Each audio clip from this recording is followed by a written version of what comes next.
আমি চাই না আপনার মতো হতে। আমি পারবো না আপনার মতো সকাল থেকে রাত পর্যন্ত কাজ করতে। এটা আপনার ছেলেকে বুঝাই দিন। আমি তো আমার মায়ের মতো একটা বউ চাই, কি সুন্দর সবাইকে একসাথে আগলে রাখে। আমি আপনার মতো স্ট্রং হতে চাই না। আমি আমার এই হাসি খুশি জীবনটা নষ্ট করতে পারবো না। যাই হয়ে যাক, মাকে কখনো হারতে দেখি। মায়ের মতো একটা স্ট্রং মেয়ে চাই। আমার বাবার বাসায় আমি কখনো কাজ করিনি, এখানে কিভাবে কাজ করব? মা কত কিছু স্যাক্রিফাইস করে শুধুমাত্র তার সংসারটা হাসি খুশি রাখার জন্য।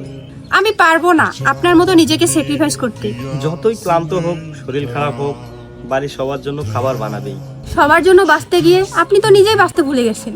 আপনি কি চান আপনার বউ মানে আমি আপনার মতো নিজেকে স্যাক্রিফাইস করি? আমার মায়ের মতো যদি 10%ও কোনো মেয়ের মধ্যে থাকে, তাকেই বিয়ে করে নেব। আমি পারবো না। আমার মা আমাকে বলেছে আমার মতো নিজের লাইফটা নষ্ট করিস না।